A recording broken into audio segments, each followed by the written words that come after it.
God, grant me serenity to accept the things I cannot change, courage to change the things I can, and the wisdom to know the difference. Good. That's a hard place to find, man. Well, now, Mr. Patton, we're glad you're here. Whew, glad I made it. Okay. As I just mentioned a minute ago, it's been my pleasure to wish and receive wishes for Merry Christmas sober for 6 Christmases in a row.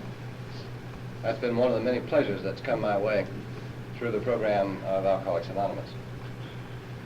Other pleasures that have come my way have been the opportunity to open small packages at Christmas time and find inside these small packages rather delightful contents, you know. Those things I've enjoyed in the last 5 years, 7 months, and 14 days.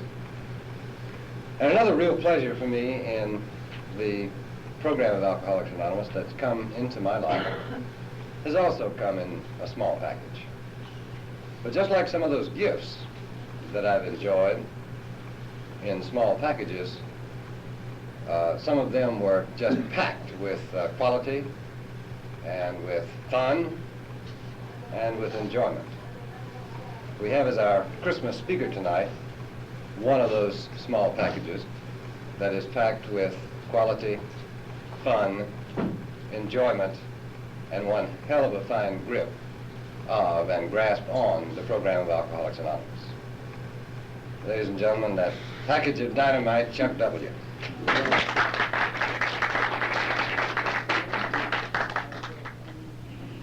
Reese was going through all that deal, and I thought, oh no, not again. They've replaced me at the last minute with somebody else.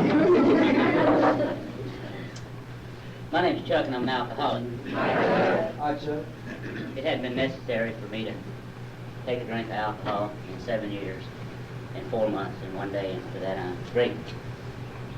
That's not usually the way I start out, but the way I usually start out really inappropriate for tonight, and to some degree, I feel like I'm in over my head tonight because this is a special day. And it hadn't really been a special day to me for a long time. And I thought about Christmas, the day of Christmas last night, and I thought about it today, and I thought about, geez, it would be nice, to get out of this.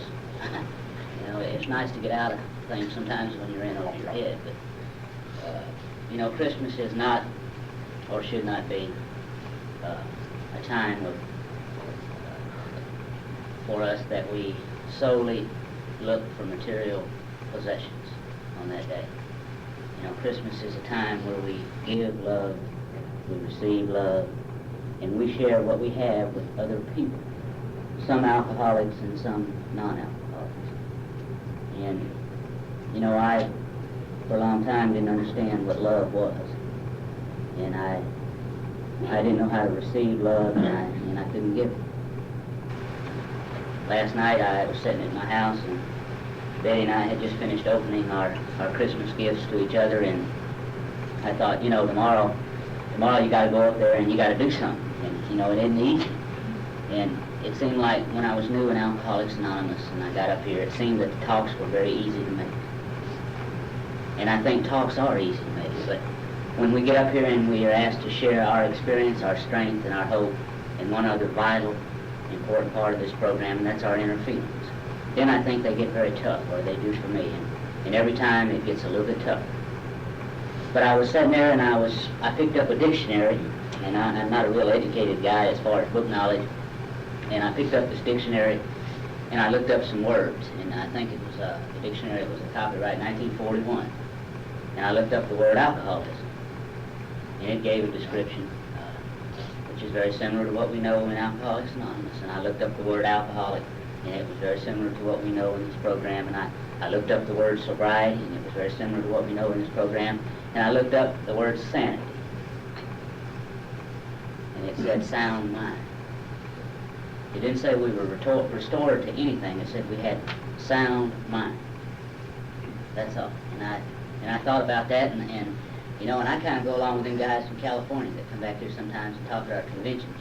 If I would have been restored to what I had before I got here, I'd been in a hell of a shape. I'd be in big trouble today. It says sound mind, sound thinking, good judgment and good decisions on my part. In the big book of Alcoholics Anonymous, it says that men and women drink alcohol essentially for the effects induced by it. And I buy that all the way, and I bought it a long time ago. The feeling, the personality change. And I'm one of those guys that could stand up here and take 2 aspirin, and in 10 minutes I'm going to have personality change. And when I started out drinking, I didn't know something that I know today. And we call it alcoholism, and if we take out the alcohol, we got the isms. And when I was growing up out there in Southern California, I had the isms, The alcohol hadn't come into my life yet, but I had the isms. And, later the alcohol came in, and later I got rid of the alcohol, and I still had the isms. I never got rid of it. The big book of Alcoholics Anonymous also says that we disclose in a general way what we were like, what happened, and what we're like now. And, I could say that I was a pain in the backside to everybody that I came in contact with before I came to AA. And that would sum it up. But if I take the shortcut, then I don't get the feeling. And if I don't get the feeling, then I'm in trouble. And, I was raised out there in Southern California, and I grew up in it wasn't one of your better areas of town. In the neighborhood that I grew up in, we had people from all walks of life. And I, early did not fit in with people. I always wanted to change people, places, and things, and I couldn't do that. But I grew up in California, and I had a mother who had a lot of emotional problems, who had lived with an alcoholic for many years, who lived in an alcoholic home until her mother died when she was around 10 years old. She had a father die of BTs in the LA County Jail at 32 years old, and had a lot of people die in jails and institutions in old riverbanks down here in Rosaline, Louisiana. And growing up, I didn't understand my mother. I didn't understand the feelings that she had towards her children. And my father, he drank, and I didn't understand at 12 and 13 years old that he was alcoholic. The only thing I associated his actions with was being sorry, was not caring, was not loving. And I hated him for it. And I hated my mother because she was the way she was. And, by associating with that thought, by living in that environment, I think that had a lot to do with me. It had a lot to do with the personality that I have. It neither made me alcoholic, nor did it keep me from being alcoholic. It simply had something to do with the personality that I have. And I'm growing up out there, and my old man's a drunk, and my mother has all these emotional problems. And hell, I had a lot of problems too, I was about 4'8". I was a sophomore in high school. I weighed about 85 pounds. I'd never held hands with a girl. I'd never had a date. I had wanted to.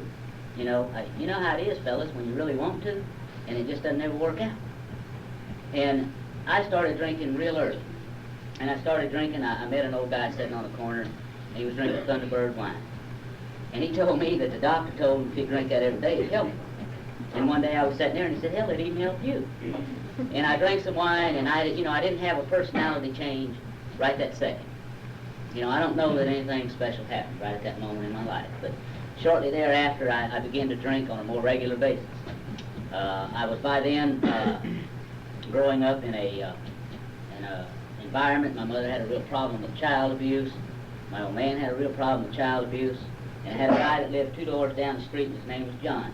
And he came down there one day, and he said, y'all just got to quit beating on this kid, You just got to quit doing that. And he said, let him come down and stay with me a day or two. And I went down there, and we sat out by the pool, and we had a couple of vodkas and 7.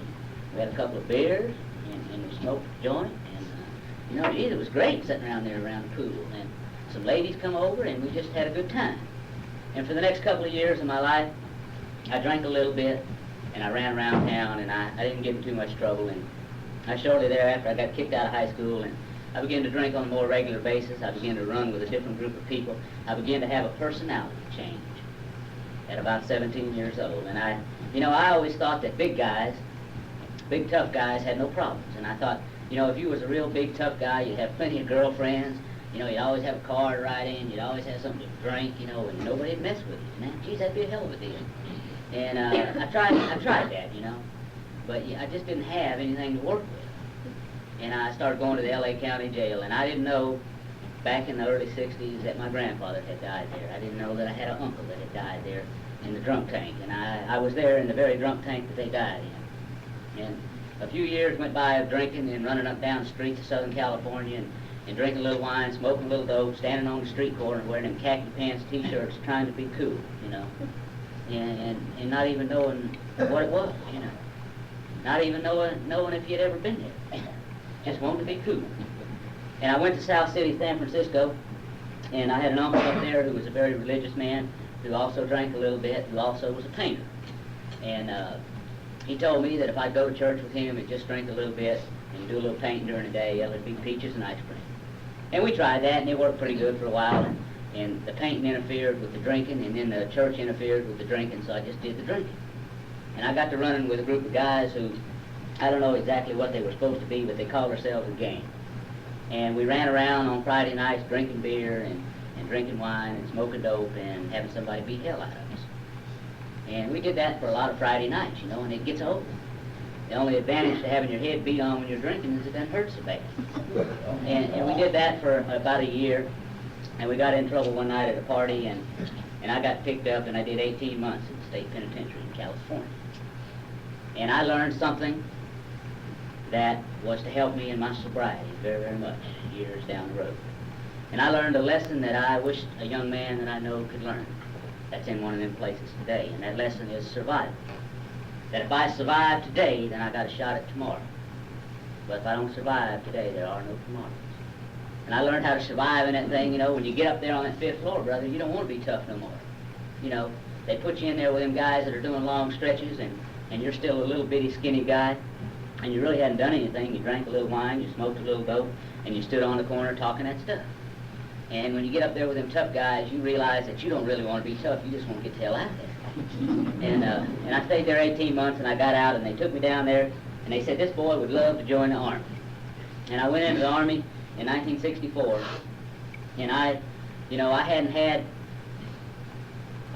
a real inner desire in my life to be anything, you know, as far as me, as far as my feelings. But I always said, and I said up until the time that I got sober, someday, you know, I'm going to go back, and they're going to see, you know, that I'm different. You know, I'm going to show those people I'm going to be different. And I spent 4.5 years in the Army, and I was a private E1 when I went in, and 4.5 years later, I was still private E1. You know, you get the damn thing going, and just as you get it going, you know, somebody blows it for you. And I've been in 4.5 years, and it was going, and I was up in a town in Missouri, and I was running around with a little old gal that had a mouth about as big as I did, drank about as much as I did, was about as big as I was, and when her and I drank, we got tough, and we got very loud. And we were in one of those places one night, and I was having a discussion with this guy, you know, and he was a big guy, and he was drinking and I was drinking, and he was giving me his opinion of me, and I thought, well, shit, you know, I might as well give him my opinion. And I gave him my opinion, and he said, why don't we go back outside and finish this? And I said, well, hell yes. And we went outside there, and the guy's about 6'2", about 250, 260. I don't know, when I got outside, you know, it's almost like I sobered up, you know, he was a gorilla. And we're standing out there, and he said, you really ought to just get in your car and go about your business, you know. But there was girls standing there, and you know, and when you're looking straight up, you know, you got to say something, you know. And he said, man, I have killed people for less. And I said, well, shoot or shut up. And he took a gun out and he stuck it in my chest and he shot me right across my heart. And I got down and I got up and I said, let's just go get a beer and forget it. And we went in there and we had a beer, and the next day one of my friends said, we'll get that guy. And I said, no, he's a good friend of mine. It's okay. You know, early in my drinking, I came up with this thought, that someday, someplace, somewhere, I will be different, you know, on the outside. And people will have a good opinion of me. You know, I somehow thought that if people had a good opinion of me, I would have a good opinion of myself. You know, if people would love me, then I would love me. You know, if people would do right, I would do right. And I got in some more trouble there in Missouri, and some people were hurt, and I had to re-enlist in the Army. And I re-enlisted for 6 years, and I got $10,000, and I signed the check and gave it to the people that were hurt in the accident. And a few days later, they sent me home on leave to California and told me I was going to Vietnam. And I had really wanted to be a hero. You know, I wanted to either be a hero of some kind, you know, or I wanted to be a real big wheel, you know, big business, big top-notch executive. But I didn't know how to do anything. And I went home to California, and I had a brother that was 2 years older than me that was a very successful businessman, and he was a real nice guy. He was a good person. And I stayed there for a long time, and they came and got me, and they showed me how to get on the plane. And, I ended up in Vietnam a few days later because the plane didn't stop anywhere. Had the plane stopped anywhere, I would have got off.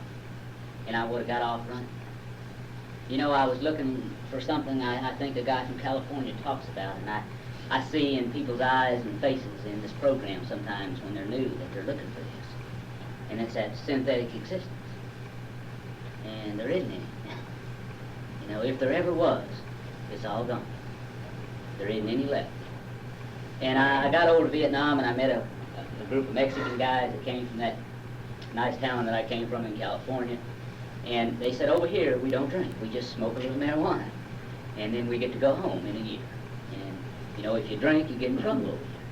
You know, or somebody shoots you. And I didn't want to do that. So we began to smoke a little marijuana. And you know, we were in Cameron Bay, and we laid out on the beach, and it was so pretty. And we seen stuff get blowed up at night, and all the flashing colors, and the bright lights, and crap burning. And, you know, and if you're smoking just a little bit of marijuana, and you drink a little bit of wine, it just brightens it up, you know. It just makes it so pretty. And so we began to drink a little. And then we were smoking marijuana, and we were drinking a little wine. And it, you know, it got so bright, and it got so much fun, we began to drink a little beer too. And then we added a little whiskey in with it. And then we added some tranquilizers, some horse tranquilizers. And oh, it was, man, you know, from there the color just moved out. And I did that for 1 year. And for 1 year I basically laid on the beach in Vietnam and stayed, you know, over there. Not really sure where, but over there. And after a year I did so good over there, I was still Private E1. I darn near got promoted once or twice, darn near. They said, why don't you stay 6 more months? And really it was a good life, you know. So I stayed 6 more months. And when I signed up for this next 6 months, well, they put me doing something else. And I started driving a gun jeep. And I still wanted to be a hero, but I wanted to be the ones like you run into over there on the Bossier City Strip, you know. They sit on them bar stools, they look at their mirrors, and they tell you what a hero they are. You know, they tell you what a big operator they are. You know, they're not the gas station attendant. You know, they're not the one that pumps the gas. They own the place. You know, them kind of guys. But then I figured, you know, if I'm going to drive this gun jeep and people are going to be shooting at me, I must create something. You know, I got to be like somebody. So there was a guy called Oddie Murphy, and he was a little bitty guy, and I don't think Oddie had too much going for him before the war, and I don't know that he had too much going for him after. But when he went into this war, I think it was World War II, he won all these medals. He got a battlefield commission to a lieutenant, and he had a whole chest full of that shit, you know, that said he was great, and it was something special. And I figured, you know, you might as well get some of that. And then when you go home, people have a better opinion of you. And so I stayed over there 6 months and 11 days more, and I got promoted 6 times in 6 months. And I got some of that crap to hang on my chest. And I went home on crutches 6 months and some odd days later, hoping people would have a better opinion of me, and I had the same opinion of me that I'd had all my life. You know, that I really wasn't ever going to be anything, so why the hell put much effort into anything, you know? You're just not going to make it, so you might as well just loaf. And I came home from Vietnam, and I was drinking a lot, and I was having a lot of problems with pills, with THC and PCP, and some stuff called purple haze. And I was over in Georgia, and I was getting way out on that stuff. And you know, if you've been there, you know what I'm talking about. And if you ain't been there, you just don't know. And I'm out there like on the end of that limb, and for once in my life, I feel like I'll never get back. There's no way. And somehow got off of that stuff, and I just resorted back to the thing that seemed to give me all the happiness, and that was that good old cheap wine, And I was in Georgia, and I got kicked out of the Army. I got a dishonorable discharge in 1970. And I'd been in the Army 6.5 years. And I went home to California, and my mother and father had separated. My father was riding freight trains, and I did a little bit of that when I was 17, not a whole lot, just a little bit. You run away from home, and you get your couple bottles of wine, and you dream, or you fantasize that when you get back, all that shit's going to be different. But my old man was gone. He was riding freight trains, and my mother was in a hell of a shape. And I told my brother, I said, the only thing wrong with me, I ain't never had no break in life. Nothing ever went right. And he set me up in business. He set me up in an art business. And I didn't know anything about art then, and I don't know anything about it now. Absolutely nothing. But he bought me some nice clothes to wear, and he bought me a new car. And he set me up in a real nice singles place, and there was a lot of pretty girls running around there. And I had this job, and I had these three-piece suits, and I had all these girls working for me, and I'd sit down there, and I'd have my feet up on the desk, and one of the big long mirrors, and I'd be looking at myself, and I'd say, you're there, there you are. You got on a ring, a watch, you got a pen and a pencil, you got a driver's license, you got car insurance, you got a place to live, you got 4 or 5 suits, you got 10 girls in the shop, you got 2 secretaries, and everybody's crazy about you, Everybody's just crazy about you. And then you say, but why the hell do I feel like this? If I'm so successful on the outside, why do I feel so bad on the inside? I was over my head. And I took a drink not long after that. And a month or 2 later, I came back to my business, and it was gone. And, it was just a hell of a thing. My brother wanted to know where the car was, and I didn't know. And he wanted to know where I got the clothes I had on. And, you don't know those things. And he wanted to know where I'd been, and, you just don't know. And, I hear people in the program, they talk about the people that they conned and the people that they hustled. It seemed like that when I drank, I had on such a good front that I could say to most anybody, if they had a place of business, I could lay down out front and say, for $2, I'll move on, $2 and I'm gone. And usually we could settle for $1. We could go down if we had to. And I could say to my brother, a few bucks, I'll get the hell out of town. You won't have to put up with me no more. And my brother always gave me whatever I needed, either to help me in a way that he knew. And I think it's a sad case because so many people try to help an alcoholic, but they don't know how. When the best thing they could do for an alcoholic is find somebody that is an alcoholic. And I had done something, I'm not real sure what it was, and I still don't know today, but the police were looking for me. And I had done some things to my nieces and to my sister-in-law and to my brother's business friends. And it seemed like a convenient time for me to get the hell out of town. And my brother put me on a bus, and he sent me as far as that bus would take me, and it took me to Lake Charles, Louisiana. Now, I'd been drinking about 6 or 7 years, and I'd been in jail a lot. I'd run a lot. I'd stolen just enough to get a drink. I had a lot of problems. But I'd never really been on my own. You see, there was always somebody that I could call. You got one, it'll bail you out one more time. And I ended up in Lake Charles, Louisiana, and I didn't have anybody. I was 24 years old, and there wasn't a soul in this world that I could call. There wasn't a soul in this world that I could call even if I had money to make the call. I'd never done anything, and I didn't know what to do. And I got me a drink, and shortly after that I caught me a train, and I come to Shreveport, and I figured, hell, it's got to be better up here. And I got to Shreveport, and every day when I go to work, and every day when I come home, I cross those tracks. Every day. That's the only way that I can get to work. And every day going home, I can see the place that I got off. And every day I think about when I would sit on that bank down there and drink that old Boone's Farm apple wine. And I say, if I was on a boat and I was going down that river, I'd know when I got around that curve right there. Man, it'd be different. I know it would. But you can't get a boat. And if you're drinking that Boone's Farm apple wine, you couldn't get on one if you had one. And then I couldn't paddle it, or if it had a motor I couldn't operate. So you just sat there and dream on. Well, maybe if I get up and walk around in that corner, you know, it'll be different. But then you can't get up, so it doesn't make a thing, you know. And I hung around Shreveport for a couple of years drinking, and I got a job here and I got a job there, you know. I worked for a lot of people in this town in a year or two. Up to that, I'd never really done too much. I didn't know too much. You know, I'd heard a lot of conversation in the bars, and you can talk about it, you know, but you don't quite know how to do it. And I was working for a guy. I'd been here a little over a year. And I was working for a guy out here on North Market, and he was hiring me. And he was firing me a lot, and he told the secretary, he said, "You keep up with it. You know, I don't know whether the guy's supposed to be hired or fired." You know, and I'd go out there and I wouldn't know, you know. I'd go out maybe Wednesday or Thursday, always on Friday, to see if I'd maybe worked, you know, to get checked.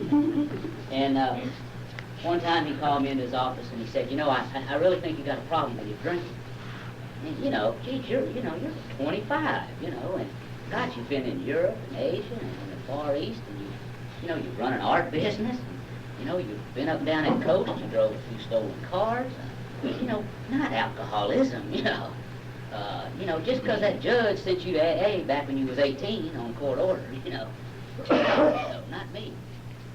And he said, I want you to talk to this man about your drinking." And I said, "Well, you know, I need to clean up.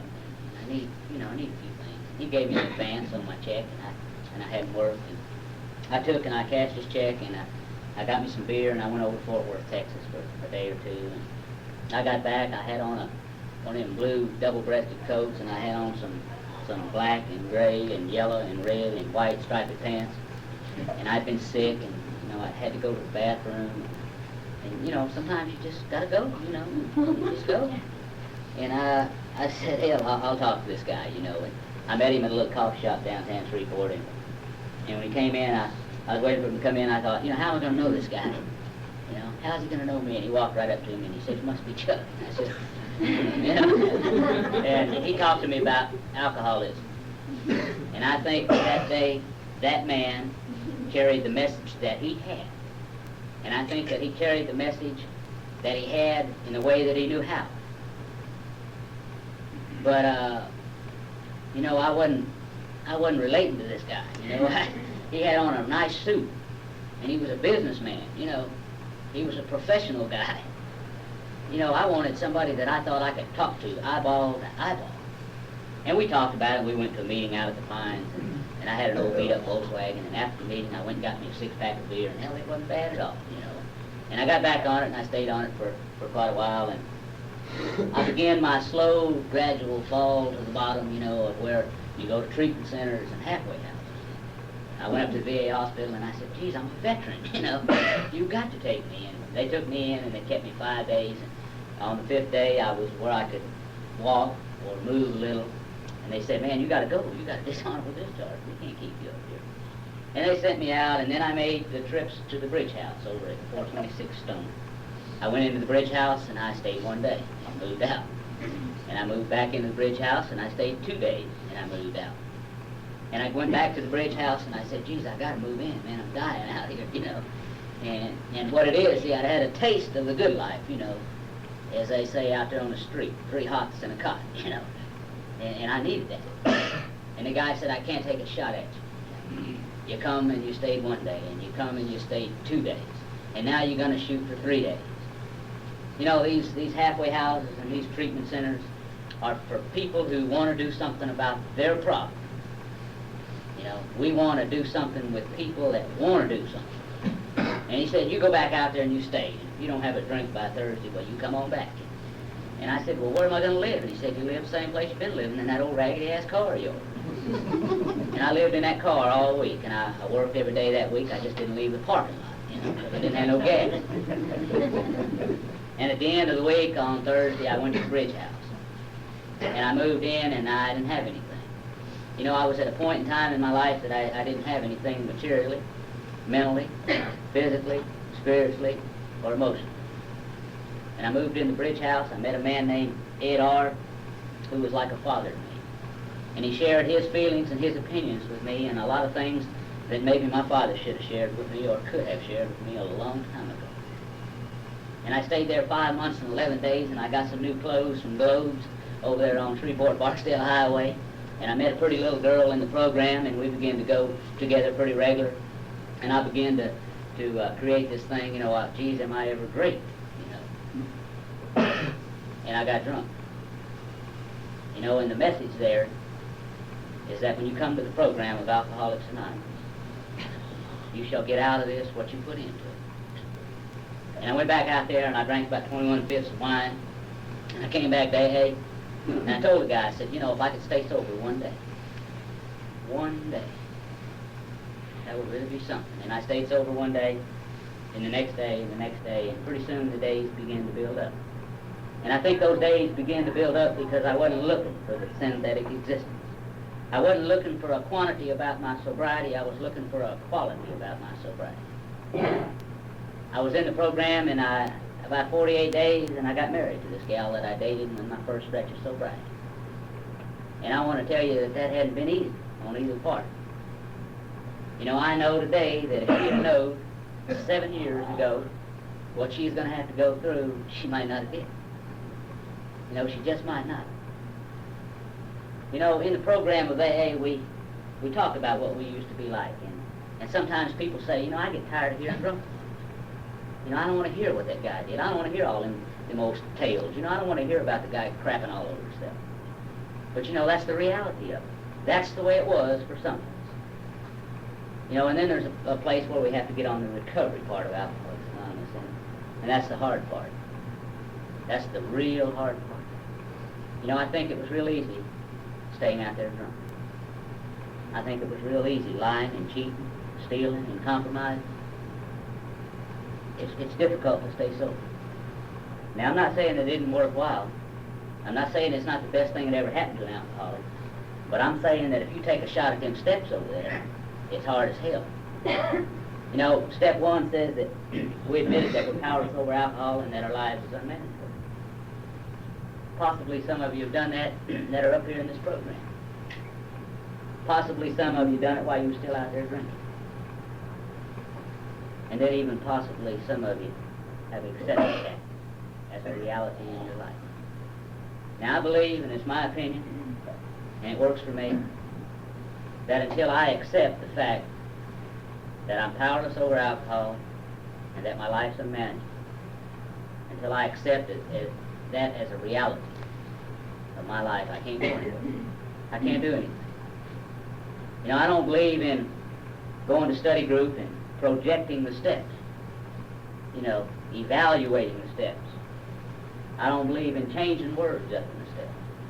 I don't believe in reading anything else about that step for me, because that step says what I must do.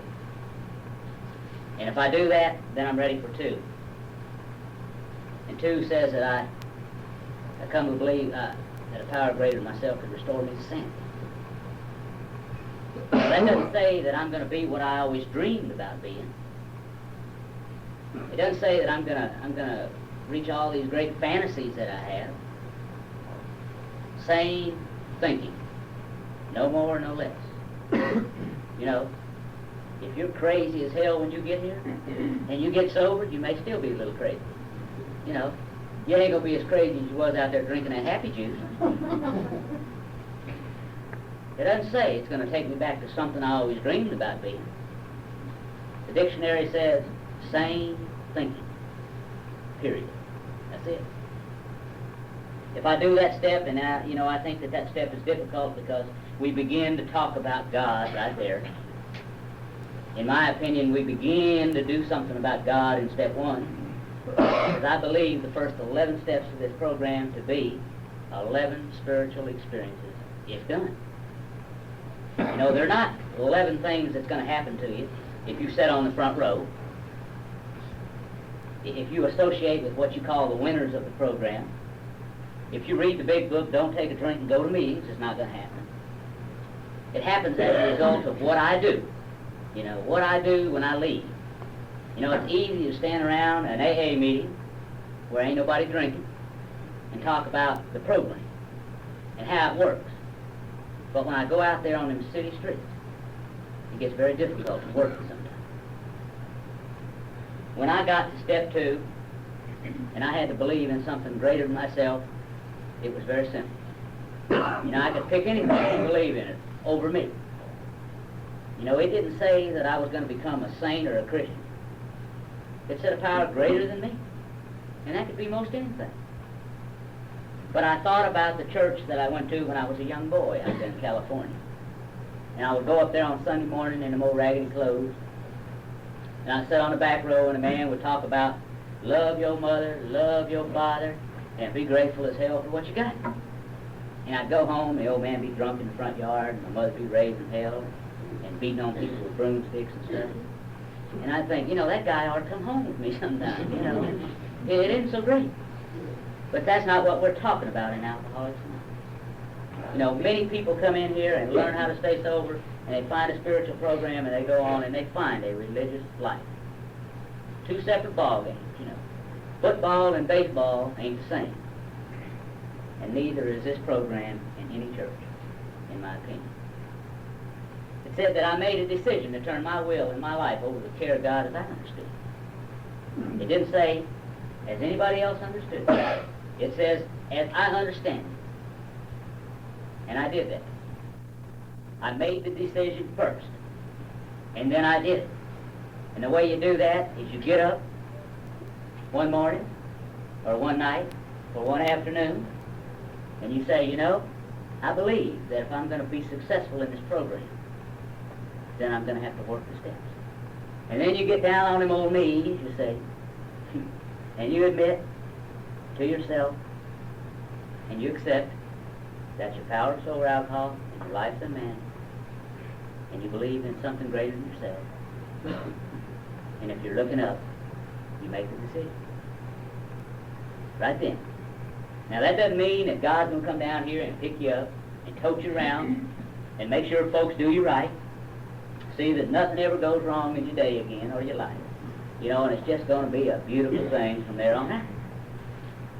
That means that you're getting into this part of the program where you have some tools to work with. Where you clear away the wreckage of the past. If you do it. Now you make the decision and then you do it every day. Every day, every day, every day. The people that have been around AA a long time, the people that have found a successful way to stay sober, are the people that have formed those patterns. I do it every day, every day, every day, every day. And I'm doing it, I don't have to get up and say, what am I supposed to do today? I know what I'm supposed to do today. Patterns, I do it. I get through step 3, and I want to tell you before I get any farther that if you think when we get down to 12 we're all done, we're not. We just go back and do it over again, We just keep doing it. And we get to step 4, and on step 4 is where we begin to clear away the wreckage of the past. It doesn't say that you put that on a tape recorder. It doesn't say that you just tell somebody about it. It doesn't say that you just write down what's bothering you. It doesn't say that you just tell a little bit. It says you write it down. You take the inventory. Now I got my way of doing it, and people who've been around a long time got their way of doing it. I like to write it out. Write it out. What's going on? What it was like. What it is. And then I go with my sponsor and we talk about it. And then we burn it. We clear away the wreckage of the past. My life before AA and now is an open book. I don't close the door. But I don't discuss everything about me with a group. Me and my sponsor, we take care of business. We burn it.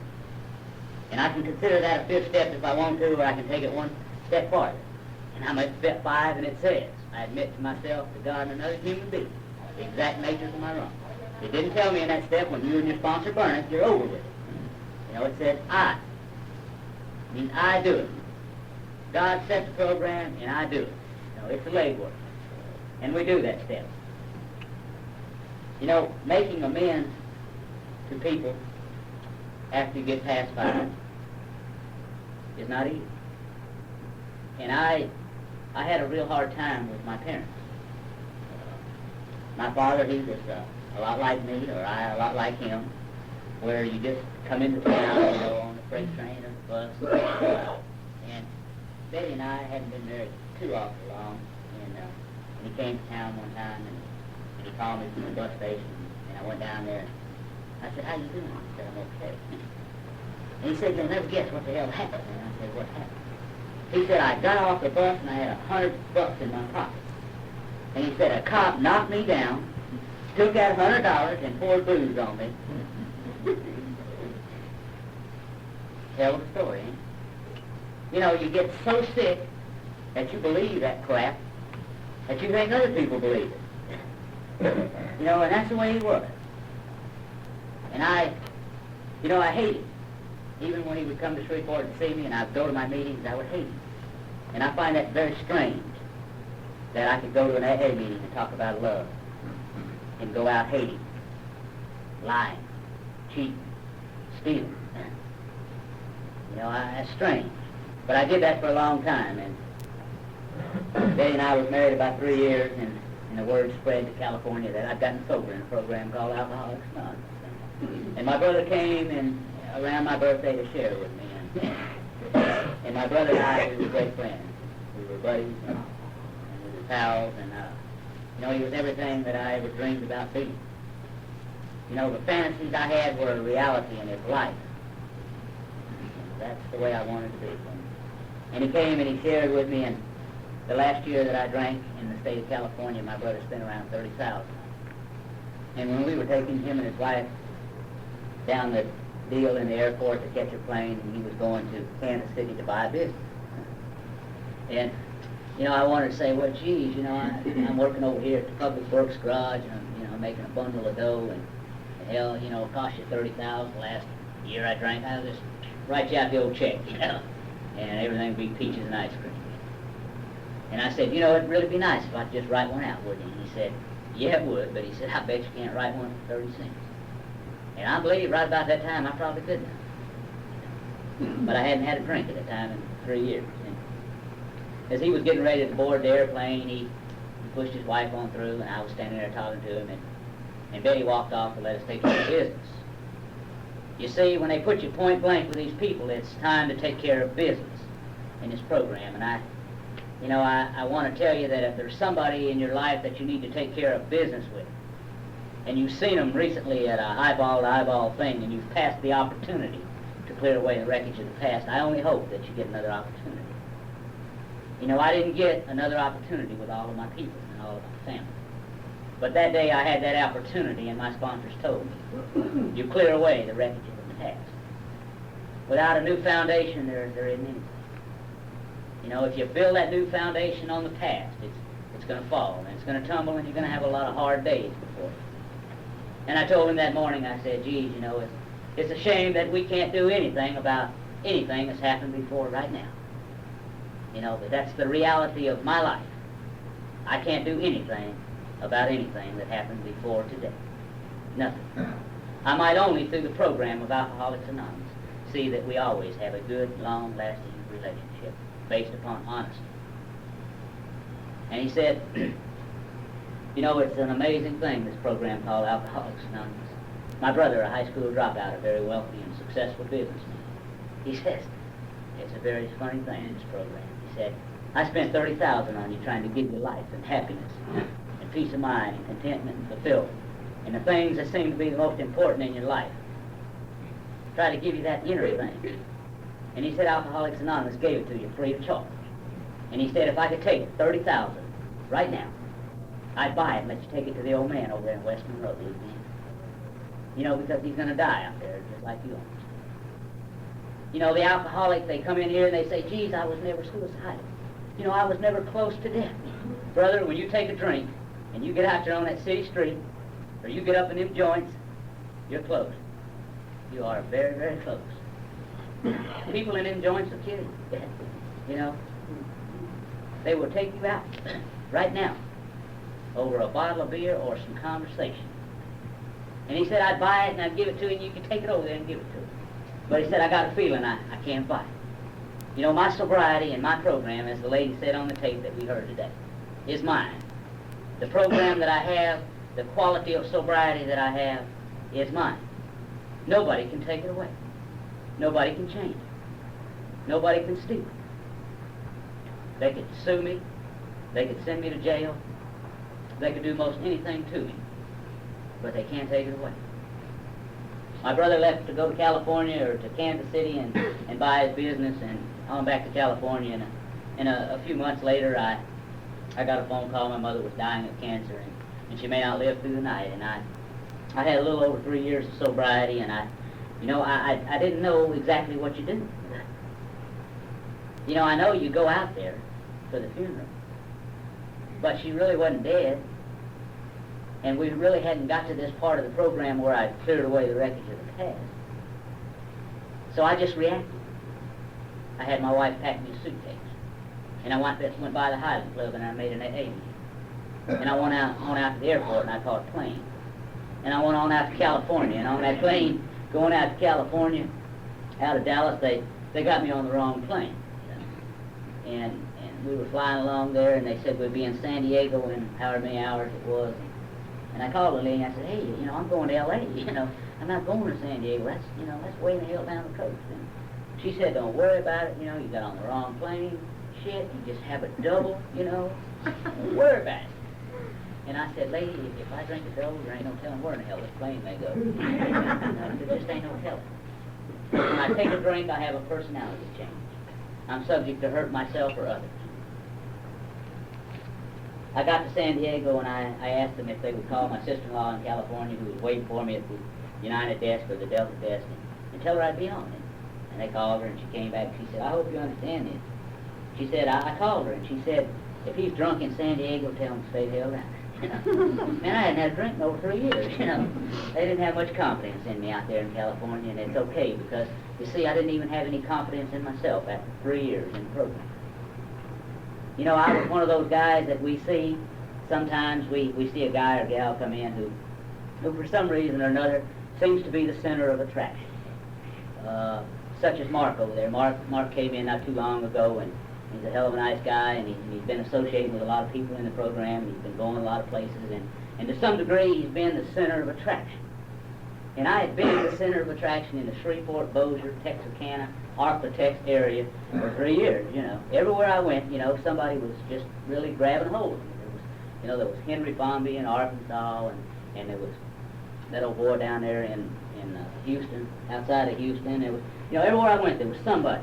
And they kind of kept me in the center of attraction, and I was working the program, but I wasn't getting all them feelings, I heard him talk about them feelings from behind his podium, and I thought, Jesus, that guy is on a different thing than I'm on, We're not on the same program.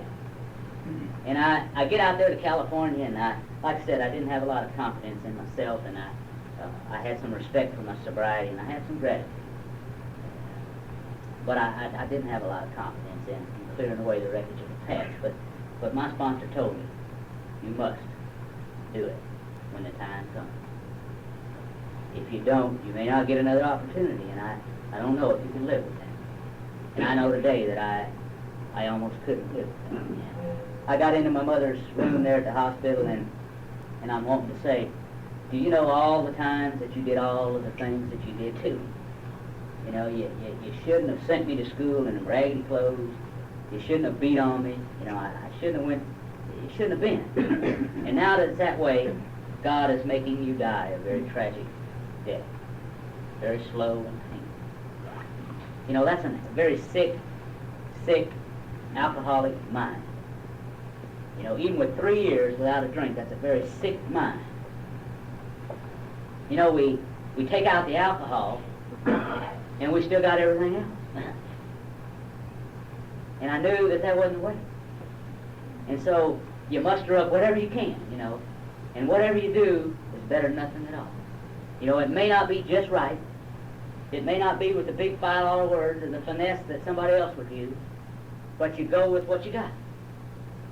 And I said, hey, it's a shame that we can't do anything about anything that happened before right now. And she said, it's a brand new ball game today. It's a brand new ball game today.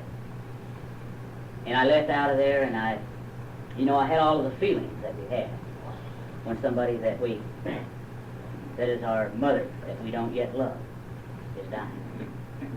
And I had to go out there and I had to get me some coffee and I had to associate with people who were members of AA. And I had to say, you know, there comes a time in my sobriety that I got to stop hating. You know, and I got to accept people. And if I accept them, then I can like them. And if I can accept them and like them, then I can love them. And if I can love them, they can love me in return. And I got that, and I took care of that business with my mother, and I left, and I came back home after about 7 days, I think. And today, she's still raising hell out there on that coast, you know. I came home, and the next year my sobriety went by pretty fast, and I had made some of the amends, but not all of them.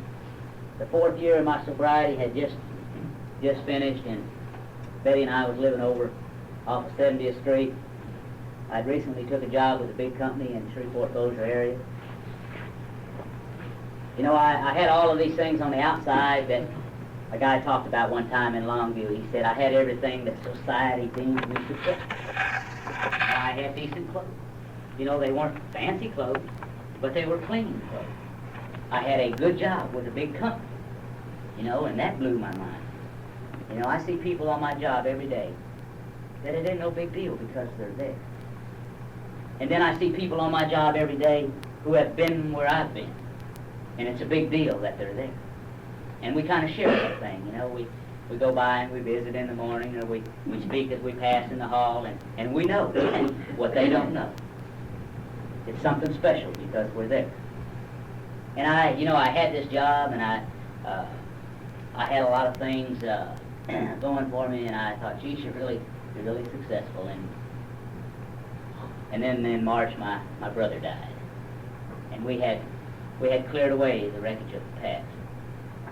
But I had a terrible misunderstanding of God, and I'm a person who has a terrible fear of death, or has had a terrible fear of death in the past. And I that day wanted to say, God, I don't understand, you know. Why don't you take guys like me? You know. I really wasn't anything. You know, and I don't understand this. And I don't understand why you take somebody that's got a big business and got 3 beautiful daughters and a lovely wife and a big home and he belongs to everything. You know, and he only drank for 3 months. He started drinking in January and taking pills that a psychiatrist gave him. And 3 months later, he died in Las Vegas, Nevada. Drug and alcohol overdose. You know, and I don't understand it. And I went to the funeral in California, and I stayed a long time out there. I called my boss from the airport, or from the house, and I said, I gotta go. And he said, when will you be back? And I said, I don't know, but I gotta go. And I got out to the airport, and he was getting a ticket. He had to go too. You know, just that quick. It was an hour before or so that I had a conversation. I went by the Highland Club, and I made a meeting, and I went on to the airport, and I caught my plane. And the next day, Betty came out, and I got there at 3:30 in the morning. You know, it's like a drunk, you know. They don't arrive at 4 or 6 in the evening, you know. You know, there wasn't anything I could do when I got there. You know, they had to get approval to transport the body across the state line. There wasn't anything that I could do at 3:30 in the morning. But I had to go. You know, I had to go. Sometimes the best I can do is to be an example, you know, of what I am. No more, no less.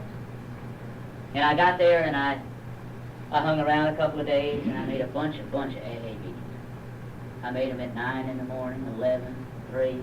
You know, they got them 24 hours a day. They got, in Southern California, in the Los Angeles County area, they got 1,050 AA meetings a week.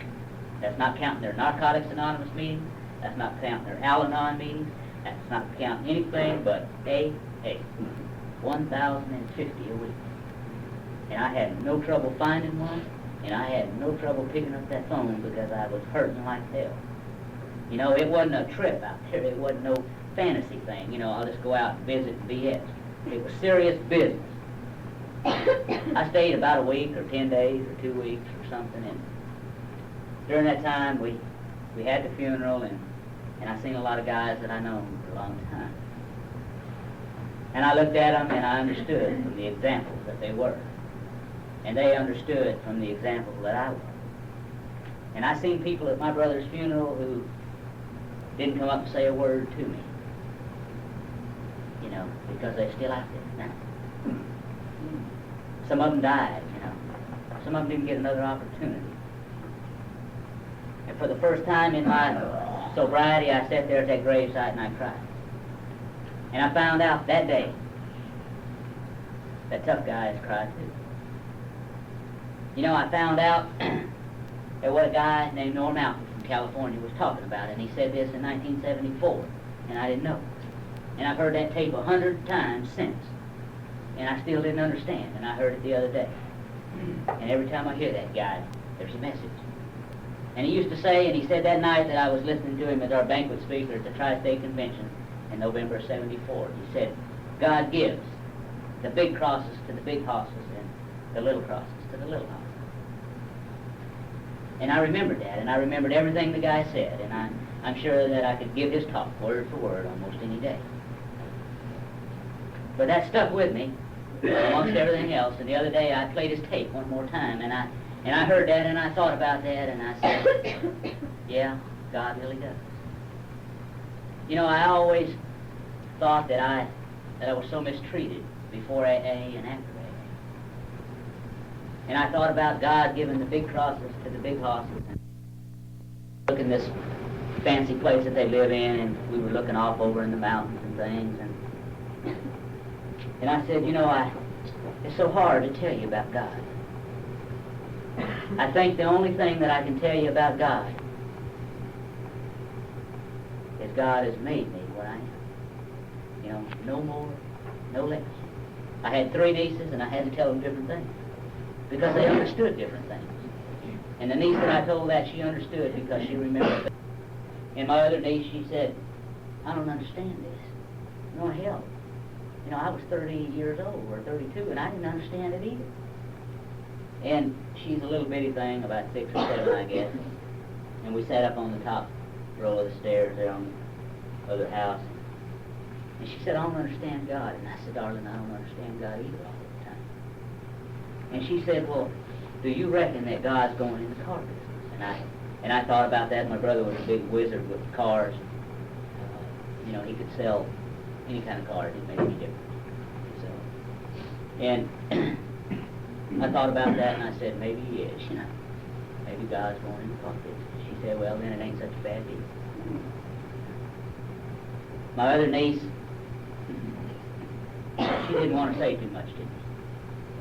You know, and I understand that she didn't understand the death of her father. She didn't understand the times that he tried to kill himself with a gun. That I didn't know. And she had a lot of hate. And I understood the hate that she had. And I understood the sadness that she had in her heart. And when I left California, and I came back on that plane, I felt like, and we were on one of the biggest dudes coming back. I think there was about 9 people across, 10 people across in that thing. And I came back, and I felt like I was carrying that plane. I felt like I was carrying the whole chute. And as I got off that plane in Shreveport, I came to one conclusion. That something in me must die so something in me may live. You know, it was a long time getting over that. And I'm not over it today, I accept it. When people are gone, we think, Jesus, we just had one more opportunity. But I'm telling you, you know, there may not be another opportunity. My wife and I had a lot of problems. I had a lot of problems on my job. They wasn't real impressed with the work I was doing. They wasn't real impressed with the past, my past lifestyle. They found out what I was and what I used to be, and they wanted to terminate me.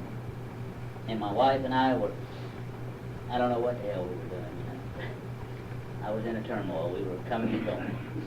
You know, Norm talks about 2 guys packing them clothes in and out when they're drinking, and You know, it blew my mind. I was packing that crap in and out sober, you know. And I was going, but I know where in the hell I was going, you know. And when I got there, I thought, what the hell, it ain't going to be any better over here, you know. Escape the reality of my life, you know, and you can't do it. There is no softer, easier way than Alcoholics Anonymous. It is the only way. My wife and I finally got our marriage relationship straightened out, and it seemed like we both had a change in our program. And I learned a very important lesson in my AA program, and I hope that somebody in particular will pay close attention to this tonight. It is my opinion, as a member of Alcoholics Anonymous, as a member of AA today, that I conduct my life in my business along the guidelines of AA. You know, if I'm out here running around on my wife, that not only will get me drunk, it may cause some old boy to kill me. May cause my wife to kill me. You know, that ain't the program. That is not the program. You know, you either are married or you are not. It's that simple. You know, and if you're married, you got to get your ass in line. You know, and if you don't want to be, then you got to get out. I've got to be honest. I got to quit lying. I got to quit cheating. I got to quit stealing. You know, I can say something, and I hope that most of the guys that's in here tonight that are married can say this to themselves. Now, or tonight, or sure as hell by tomorrow. And if you can, you got the feeling. You got what I'm talking about in here. And if you can't say it, your program is on shaky ground. There is nothing in my life today that my wife doesn't know about me. I have no deals going that she doesn't know about. I have no money tucked away that she doesn't know about. I haven't done anything that she doesn't know. And that's, you know, you say, well, geez, the guy's whipped on that. You know, it ain't. I'm not lying, I'm not cheating, and I'm not stealing. And I got that crap out of the way, and I can move on to the better side of the program. You know, we talk about the spiritual thing. I look at the first 11 steps when I get there as 11 spiritual experiences. When I get to step 12, you think, geez, I've been around however many years you've been around, you know, and you're there. You think, Jesus, man, it's downhill from here on. Well, I'm going to tell you, it's uphill. You know, it really gets uphill at 12. Because it says, having had a spiritual awakening. And it's not a multiple choice in it. It says, having had a spiritual awakening as a result of these steps, we continue to carry this message and practice these principles in all our affairs. You know, if I make an effort at practicing the principles of the program of Alcoholics Anonymous in my daily affairs, then I've had a busy day. You know, if I do somebody wrong on the job, I got to suck that old ego in and go over there. You know, if I do something to my wife, I got to go over there and take care of it. If I do something to my sister-in-law, I got to go over there and take care of it. You know, the way the program is designed is to get that garbage out of there and have a very happy, a very comfortable, a very spiritual living life from then on. From then on. You know, AA is made up of a group of people who are going to know most everything about you. And they're still going to accept you. You know, AA took a guy like me with no dreams, no goals, or no aspirations, and made me what I am today. You know, I was at a meeting over in Greenville, Texas a few months back. Betty and I went over there for an AA party, and when I go out of town to meetings, I like to look around on the boards and see what they got, you know, and I can pick up something that I can use or I can take back with me. And I often wondered, you know, about God and me. And I, you know, sometimes I get to thinking, you know, that I'm in over my head. And sometimes I sell myself short with other people. Now, I got an ego problem. I'm not going to let you know that I feel like I sold myself short. But sometimes I feel like I sold myself short. And I look at these meetings when I go. I look to see what they got hanging around their groups. and see if there's something that I might take back that will help me one more day. See, I don't have any permanent, lasting sobriety. I got it today. That's all. And I noticed over there in Greenville at this group that I looked right over there in the corner and I seen this sign hanging, and it said, "I know that I'm something because God makes no junk." You know, I needed to know that day that I was something. What I was a member of that day. You know, since in the last year, there's been a lot of things happening in my sobriety, and one of those things is I recently won a deal in Washington, and I got all my military stuff straightened out. And I've been talking about going to college now and getting an education. And I was down at the VA office the other day, and the guy was sending off for my school card. And I laughed when I told him this. I thought it was hilarious as hell, but he didn't laugh, you know. He said, "What do you want to be? What do you want to do?" And I said, "You know, I'd like to be a chief. Hell, I've always been a warden, you know." And I thought it was terrific. You know, I associate that Army thing of getting my discharge upgraded to an honorable and getting those benefits and having that little thing I can hang on the wall at the house.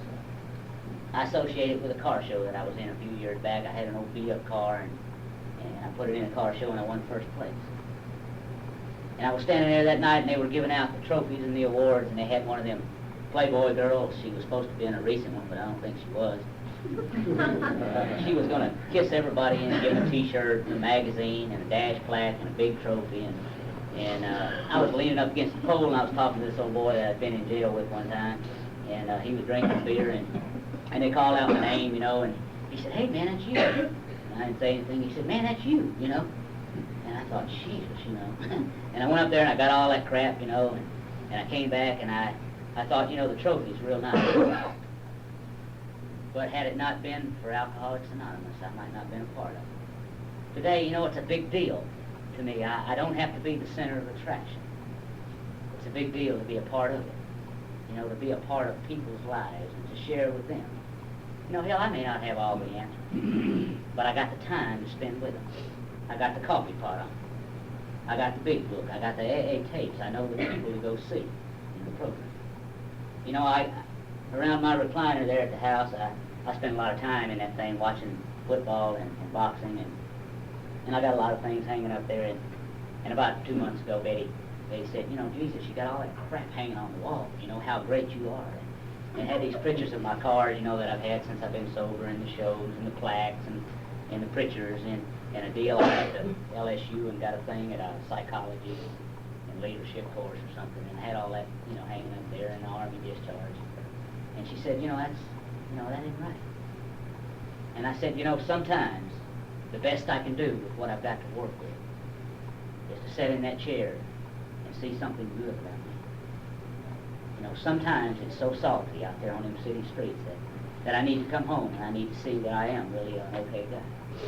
You know, I'm not the captain of the ship, and I'm not the best quarterback there ever was. We played football yesterday, and me and Clark there are dying today. You know, I don't have to be. You know, AA has taken a guy from California, and I went through all of that, and I got here, and I went through everything that I went through in my sobriety, and, you know, it's very strange. Sometimes I feel that I'm in over my head, but AA always lets me walk on the sunny side of the street when it rains. Thank you.